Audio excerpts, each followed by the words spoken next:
సౌమ్య, గాజుల సౌమ్య, జోహార్ గాజుల సౌమ్యకు. ఖబర్దార్ గాజుల గుండెలరా, నిర్వహణలో ప్రాణాలు అర్పించిన సౌమ్యను, నిర్వహణలో ప్రాణాలు అర్పించిన సౌమ్యము.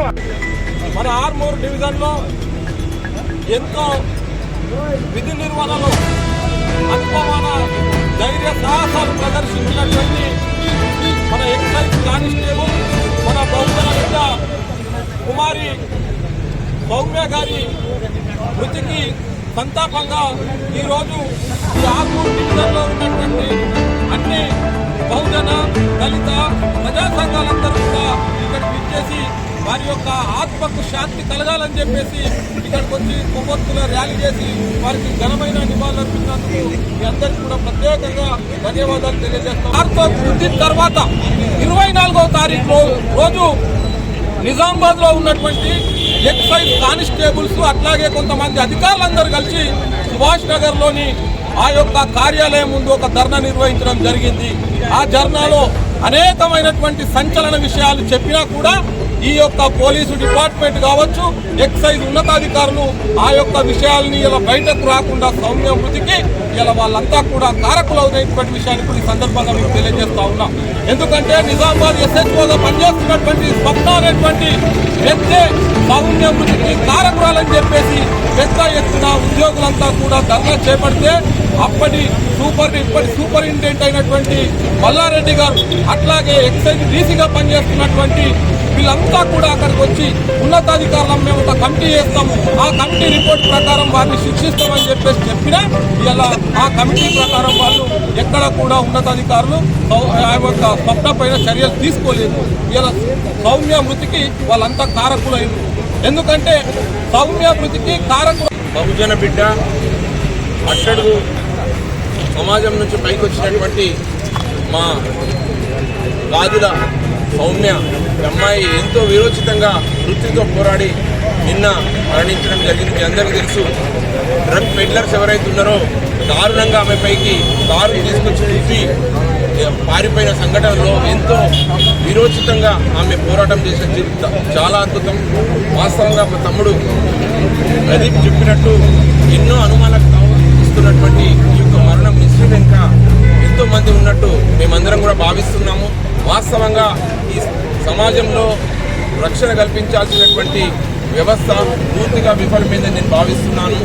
మా ER ఫౌండేషన్ తరఫు నుంచి ఆ అమ్మాయి సౌమ్య, మా పద్మశాలి ముద్దుబిడ్డ అయినటువంటి తను ఎంతో కష్టపడి ఆ స్టేజ్కి వచ్చి తను ఎక్సైజ్ కానిస్టేబుల్గా ఉద్యోగం సంపాదించడం కానీ ఆమె విధుల నిర్వహణల పట్ల ఎంతో శ్రద్ధతో ఉన్నటువంటి తనను బలి చేసినటువంటి అధికారులు కానీ లేక దీని వెనుక ఏదైనా మిస్టరీ ఉందా అనేది కంపల్సరిగా మినిస్టీరియల్ విచారణ కానీ శాఖాపరమైన దర్యాప్తు కంటే ఇంకా పై లెవెల్లో చేయాలని కోరుతూ, అలాగే ఎంతో కష్టమైనటువంటి రోడ్డు పైన మనం ఉంటూ వాళ్ళు ఎంతో ఫాస్ట్గా వెళ్తున్నా కానీ వాళ్ళకి ఎటువంటి ఆయుధాలు లేకుండా వాళ్ళను మామూలుగా అక్కడనే రోడ్లపైన ఒక అమ్మాయి డ్యూటీ చేస్తున్నప్పుడు వాళ్ళు అంత దారుణంగా రిక్స్ అలాగే కిడ్నీ పైకెక్కించి తీసుకపోవడం వల్ల ఈ గంజాయి మాఫియా కానీ గంజాయి వాళ్ళు కానీ ఎక్సైజ్ డిపార్ట్మెంట్తో పాటు ఏదో అందరం భావిస్తున్నాము. దీని వెనుక ఉన్నటువంటి ఉన్నతాధికారులు ఎవరైనా సరే ప్రభుత్వానికి ఆదాయాలు కాదు, ప్రజల సంక్షేమం ముఖ్యం. ప్రజల సంక్షేమం అంటే డబ్బు సంపాదించడమే కాదు, ప్రజల యొక్క రక్షణ, భద్రత, మహిళల రక్షణ అనేది రాజ్యాంగంలో పొందుపరిచినటువంటి ఆర్టికల్స్కి అనుగుణంగా ఉండాలి తప్ప ప్రజలపైన వ్యాపారం చేయడం అనేది కరెక్ట్ కాదు. ఎక్సైజ్ డిపార్ట్మెంట్కి కంపల్సరిగా వాళ్ళకు అధునాతనమైన ఆయుధాలు ఇవ్వాలా, వాళ్ళకి ఇంటెలిజెన్స్ వ్యవస్థ కరెక్ట్గా మెయింటైన్ చేయాలా, వాళ్ళకి పోలీస్ డిపార్ట్మెంట్ లోకల్ పోలీస్ కరెక్ట్గా సపోర్ట్ చేయాలా. వాళ్ళు చెకింగ్ చేస్తున్నప్పుడు వాళ్ళకి ఆయుధాలతో పాటు రక్షణగా పోలీస్ శాఖ నుంచి కూడా కొంతమంది కానిస్టేబుల్స్ కానీ రక్షణ వ్యవస్థను ఏర్పాటు చేయాల్సిన అవసరం ఉంది. ఎందుకంటే ఈ మధ్య ప్రతి కాలేజెస్లో కానీ మారుమూల పల్లెల్లో కానీ గంజాయి కానీ డ్రగ్స్ కానీ ఇటువంటి చాలా రకమైనటువంటి మాదక ద్రవ్యాలు వస్తున్నాయి. కాబట్టి పిల్లలందరినీ కూడా జాగ్రత్తగా చూసుకోవాల్సిన తల్లిదండ్రులు రోజు బిక్కుబిక్కుమంటూ కాలం గడుపుతున్నారు. సాయంత్రం అయితే ఎటుపోతున్నాడు, ఎవడు ఎక్కడి నుంచి తీసుకొస్తున్నాడు తెలియదు, ఎక్కడి నుంచో వస్తున్నాడు, ఆదిలాబాద్ జిల్లా హైదరాబాద్ నుంచి అని చెప్పి అవి ఇలా వస్తున్నాయి.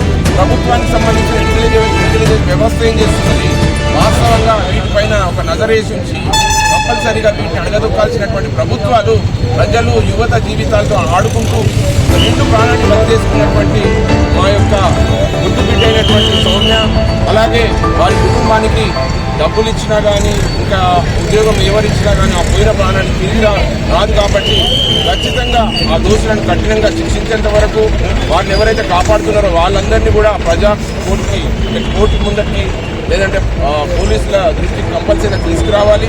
అలాగే వారిని శిక్షించేంత వరకు మా యొక్క పోరాటం కానీ మా యొక్క దళిత నాయకులైనటువంటి బహుజన నాయకులైనటువంటి ప్రదీప్ గారు, ఇక్కడ ఉన్నటువంటి మిగతా నాయకులందరం కూడా పార్టీలకు అతీతంగా, మతాలకు అతీతంగా, కులాలకు అతీతంగా ఈరోజు పోరాటానికి సిద్ధం చేసినాం. కాబట్టి ఆ అమ్మాయికి ఆత్మకు శాంతి కలగాలంటే వీరందరినీ ఎవరైతే ఉన్నారో ధర్మానికి, చట్టానికి ముందుకు తీసుకురావాల్సిందిగా కోరుతూ ఆ అమ్మాయికి, సౌమ్యకు, ఆత్మకు శాంతి కలగాలని ఈ యొక్క కొవ్వొత్తుల ర్యాలీతో పాటు మేమందరం కూడా ఆ దేవుని ప్రార్థిస్తున్నాం. సౌమ్యకు ముందుగా ఈ యొక్క సౌమ్య హత్య ఇది ప్రభుత్వ హత్యగా నేను భావిస్తా ఉన్నా. ఎందుకు ప్రభుత్వ హత్యగా భావిస్తున్నా అంటే ప్రభుత్వ రంగ సంస్థల్లో పనిచేస్తున్నటువంటి మహిళలకు అధికారుల నుండి, అదేవిధంగా ఇట్లాంటి రౌడీ మూకలు, అరాచకులు, స్మగ్లర్ల నుంచి రక్షణ లేదు. కాబట్టి వాళ్లకు, మహిళలకు రక్షణ కల్పించేటువంటి దాంట్లో ఈ ప్రభుత్వం విఫలమైంది కాబట్టి, నిర్లక్ష్యం వహించింది కాబట్టి ఇది ముమ్మాటికి ప్రభుత్వం హత్యనే.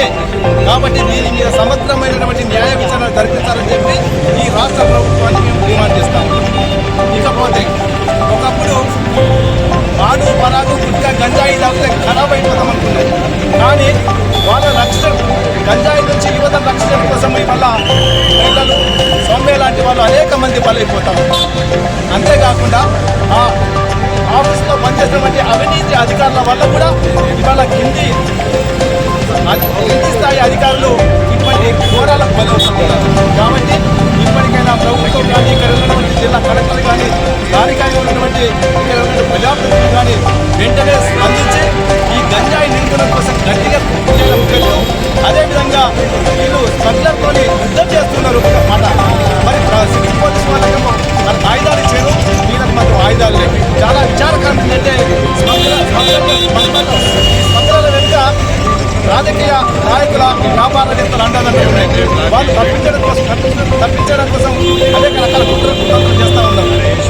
వీళ్ళ రక్షణ కోసం ఆయుధాలు ఇవ్వాల్సిన అవసరం ఉన్నది. కాబట్టి ఇప్పటికైనా ప్రభుత్వం విచారణ జరిపించాలని చెప్పి మేము డిమాండ్ చేస్తా ఉన్నాం. లేకపోతే ప్రజల కోపాగ్నికి బలికాక తప్పని చెప్పి హెచ్చరిస్తా ఉన్నాం. వారి తల్లిదండ్రులు మార్కెట్లో మసాలాలు అమ్ముకొని